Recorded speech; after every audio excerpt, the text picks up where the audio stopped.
Bonjour à tous, c'est Jenny Garden, je suis médium, énergéticienne et conférencière. La vidéo d'aujourd'hui va porter sur le sujet de la culpabilité du runner dans les parcours de flammes jumelles. Alors, avant ça, si toutefois à la fin de la vidéo, vous êtes content de l'avoir vue, vous l'avez apprécié, vous avez eu des explications qui vous éclairent, etc., n'hésitez pas à me le montrer par les partages de commentaires, les likes, les abonnements à la chaîne, etc. Merci d'ailleurs à tous mes abonnés parce que vous êtes de plus en plus nombreux et cela me fait énormément plaisir. Donc merci beaucoup. Pour les personnes qui souhaiteront connaître l'ensemble des prestations que je propose ainsi que les coordonnées pour me joindre pour prendre un rendez-vous, vous trouverez tout ça à la fin de la vidéo. Donc n'hésitez pas à aller voir tout ça. Donc le sujet de la vidéo, la culpabilité du runner. Il faut savoir qu'avant de faire cette vidéo, j'avais quasi terminé et mon téléphone a décidé de couper. Voilà, je sais pas, la batterie n'a pas tenu la charge, je sais pas pourquoi. Donc là, j'espère que ça va être bon. Ça m'a l'air bien parti, mais voilà, je souhaiterais que ça fonctionne cette fois-ci. Donc la culpabilité du runner, je suis en train de relire mes notes un petit peu. Elle intervient quand? Elle intervient souvent après le switch, en fait, du chaser, donc pas forcément directement tout de suite après, mais quelque temps après parce que le runner, au début va, se dire: «Ah mon chaser, il va pas tenir longtemps, dans 2 jours, il est revenu vers moi, dans 15 jours, dans 2 mois», tout dépend de vos habitudes. Et puis, bah, finalement, avec, le temps passant, il va se rendre compte que, bah, non, le chaser, en fait, il revient plus. Alors le chaser, à un moment donné, sur le parcours, il en aura bavé tellement aussi qu'à un moment donné, il dira: «C'est bon, je suis pas masochiste, donc stop». Et c'est effectivement à ce moment-là qu'il y a des choses qui vont évoluer énergétiquement parlant et ça, le runner, il va finir par le sentir à un moment donné. Ce qui amènera effectivement, le runner dans, sa nuit noire de l'âme. Alors peut-être qu'il aura connu ça avant, parce que sur les parcours récents, vous êtes quand même nombreux à avoir bien avancé, aussi bien les runners que les chasers. C'est aussi pour ça qu'il y a des réunions qui vont plus vite là sur les parcours récents. Mais en tout cas, le runner va faire sa nuit noire de l'âme. Alors, pas forcément de la même façon que le chaser puisque le runner, va pas forcément avoir une longue nuit noire de l'âme, mais plutôt plusieurs petites nuits noires de l'âme, alors qui seront par contre très, très intenses au niveau émotionnel, très souffrantes. Ce qui veut pas dire que la nuit noire de l'âme du chaser est pas souffrante, attention. Mais en tout cas, voilà, il va le prendre vraiment en intensité, voilà, ça dure pas longtemps, mais il va bien manger sur le temps que ça va durer. Hem Et en fait, bah, cette nuit noire de l'âme, va provoquer chez le runner, différentes prises de conscience, il va notamment comprendre, par exemple, que tiens donc, il a fait souffrir son chaser. Des fois qu'il l'aurait pas compris avant. Bah, là, il va le prendre, vraiment, il va vraiment en être conscient, il va vraiment, culpabiliser de ça. Heu, il va aussi culpabiliser par rapport au sentiment qu'il a envers son chaser, puisque pendant un laps de temps assez, long sur le parcours, il aura d'une certaine façon conscience que ses sentiments pour son chaser sont très forts, sans pour autant pouvoir mettre de mots dessus. C'est un peu là la difficulté du runner à ce moment-là. Donc il aura enfermé, bien souvent, l'amour qu'il a pour son chaser dans une armoire bien au fond de lui. Il aura fait, des tours et des tours et des tours de clés pour être sûr que ça sorte pas. Bon, c'est un peu en vain, hein, vous êtes un peu dans l'illusion les runners à ce moment-là, hein. Donc à un moment donné, oui, ça ressort. Il va se prendre dans la tronche que, bah, les sentiments qu'il a pour son runner, ils sont peut-être un petit peu plus forts que ce qu'il pensait. Lui qui aura peut-être comparé son chaser à d'autres relations, lambda, oui, souvent, bah, va se rendre compte que non, c'était beaucoup plus intense et va accepter ça. parce qu'avant il l'aura refusé. Alors pourquoi il l'aura refusé? Parce que bien souvent, dans les parcours de flammes jumelles, il y a plein d'obstacles. Il y a des peurs du côté du runner de souffrir, d'aimer trop, d'être trop aimé, mais du coup de souffrir très fortement. Donc forcément le runner il va un peu, se convaincre, s'auto-convaincre, s'auto-saboter au passage, mais s'auto-convaincre que, cette relation en fait c'est très bien si elle se fait pas parce que, non en fait il a pas tant de sentiments que ça pour son chaser. Alors il peut se dire qu'il est pas si bien que ça pour son chaser, il peut se dire que son chaser, est pas si bien que ça pour lui puisque, il va confondre, les relations toxiques qu'il a avec les bonnes intentions de son chaser, il va inverser les rôles. Hem, oui, ça existe. Ça existe. Non, mon chaser est quelqu'un de mauvais puisque, ses relations toxiques vont le convaincre que son chaser est mauvais pour lui et que le runner est très influençable, notamment en début de parcours, forcément c'est le dernier qui aura parlé qui aura raison. Donc si c'est sa tierce qui peut pas piffrer la flamme jumelle de son runner parce que, elle sent bien, hein, qu'il y a un truc qui est pas clair et qu'à un moment donné, son chéri, il va se barrer avec, la flamme jumelle, forcément elle va pas lui dire: «Ah tiens donc je t'ouvre la porte». Non, elle va dire: «Non, je te garde. C'est une connasse, c'est pas quelqu'un de bien», et cetera, et cetera.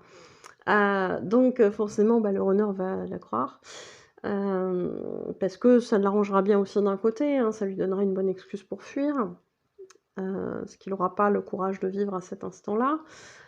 Parce que des peurs vont remonter, parce que des souffrances vont remonter, parce que le chaser va lui faire vivre plein de choses, qu'il n'a pas envie de vivre, hein, tout simplement et ouais, le runner, il a pas envie de s'intérioriser trop, donc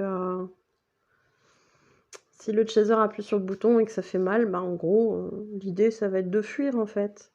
C'est plus facile. On prend des raccourcis, enfin, on s'illusionne qu'on prend un raccourci. En réalité, on fait traîner des choses qui ne sont pas bonnes pour soi, sans parler même de la flamme jumelle, hein, mais on fait traîner une relation qui va être toxique, qui va qui va nous enfermer, mais on va s'auto-conditionner à penser ça et à se laisser enfermer par l'autre, sans se rebeller, voilà, parce que le runner, fait toujours plus attention aux autres qu'à lui-même. Donc oui, alors enfin, plus attention aux autres sauf, à son runner. À son chaser, pardon. Mais ça, c'est un fonctionnement qui est, inversé justement par rapport au chaser et par rapport au reste de ses connaissances. Hem, je suis en train de me dire que finalement, si la vidéo a été coupée, c'est pas un hasard parce que là, je suis en train de vous dire des choses qui étaient pas dans la première vidéo. Donc bon, voilà. Hem, donc le runner, il prendra plein de prises de conscience. Il fera plein de prises de conscience au moment, où il va faire sa nuit noire de l'âme.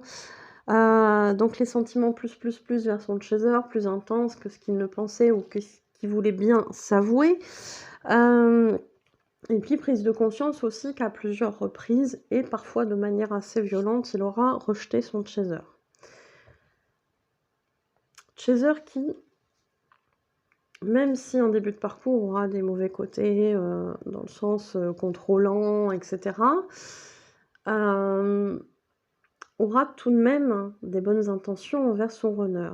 Ce qui ne sera pas le cas des relations toxiques dans lesquelles préférera s'engager le runner. Donc c'est compliqué pour le chaser de savoir ça et de se dire: «Purée, mon runner, il va se prendre un mur, mais ça va être violent, il va perdre ses dents. Et il faut que je le regarde». Hem, c'est souffrant pour le chaser de savoir ça et que son runner ne s'en rende pas compte. C'est terrible pour le chaser de se dire: «Mais en fait, il se rend compte de rien». Il inverse les rôles, c'est-à-dire que moi, en tant que chaser, je passe pour la méchante et les relations toxiques passent pour, des super personnes bienveillantes et en fait, bah, le runner à ce moment-là du parcours conscientise qu'il s'est laissé influencer par des personnes qui n'étaient pas très bienveillantes vis-à-vis de lui et qu'il aura rejeté effectivement son chaser parfois très violemment et à plusieurs reprises de manière très injuste. Donc ça, la culpabilité, elle va être plus, et elle risque d'être aussi forte que l'intensité du déni du runner. Donc pour certains, ça risque d'être costaud. Courage. La fin est proche. Enfin peut-être, je sais pas. Avec les runners, on sait jamais. Avec ce parcours, on sait jamais. Bon bref. Boutade. Donc effectivement, le temps que le runner fasse ses prises de conscience, qu'il les intègre, qu'il élimine, qu'il épure toutes ses souffrances, et bien à un moment donné, donc bon, bah, de l'eau aura coulé sous les ponts, vous imaginerez bien un lead chaser, c'est pas pour rien qu'on vous fait travailler la patience. Et bien à un moment donné, le runner reviendra, ne pourra pas s'empêcher de faire autrement que de revenir vers son chaser, parce que énergétiquement parlant, ça sera compliqué pour lui de continuer à être sans lien avec son chaser. Possiblement à cette période-là, il demandera peut-être pardon à son chaser pour ses actes, pour ses comportements dysfonctionnels, pour l'avoir rejeté, pour avoir nié ses sentiments, etc. etc.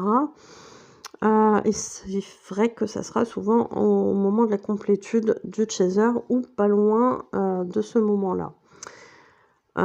Et ça sera vraiment une impulsion énergétique, ça sera irrésistible pour le runner de revenir, même si on les connaît, ils risquent de freiner cette envie, ils risquent de lutter de toute leur force, à un moment donné, ils n'auront pas le choix, ils seront obligés, ça va être une impulsion, ils ne pourront pas lutter contre.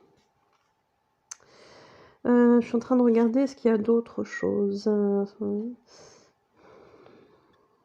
Effectivement, dans ce moment-là, la peur d'être rejeté ne sera plus forcément aussi forte que celle de perdre entre guillemets son chaser, qui sera en complétude et qui voilà, aura plus ou moins fait une croix sur une potentielle relation avec son runner. On en arrive là, hein, et c'est vrai qu'énergétiquement, le runner le ressent. Donc ça crée des peurs chez lui, mais qui finalement qui vont laisser place à l'action. Ouais, ça va souvent être là d'ailleurs qu'il y aura des retrouvailles et puis qui mèneront peut-être à un moment donné sur la réunion si ça fait partie de votre parcours, dans votre contrat d'incarnation et voilà. Et puis si c'est pas dans cette vie, ça sera dans une autre, puisque flamme jumelle, voilà, hein, on se suit de vie en vie, on évolue toujours plus loin au fil des incarnations. Donc bah, si ça doit se passer, à un moment donné, ça se passera, tout simplement. Voilà. Après quand, ça reste l'inconnu en fonction du travail de chacun, de si vous êtes prêt ou pas. Si vous avez libéré toutes ces peurs, toutes ces appréhensions, toutes ces blessures, mis en cage un petit peu votre ego en fonction des situations, équilibrer vos polarités, etc., etc., etc. Vous connaissez un petit peu ce qu'on doit faire sur le parcours. Donc voilà pour les infos, pour ce que j'avais à dire sur la culpabilité du runner. Et je vous remercie pour votre écoute. N'hésitez pas, si vous avez des questions, vous pouvez aussi rejoindre le groupe de Flammes Jumelles sur Facebook. Alors groupe, pas de Flammes Jumelles directement, mais mon groupe Facebook, sur lequel il y a un chat pour les Flammes Jumelles. Donc n'hésitez pas à venir le rejoindre.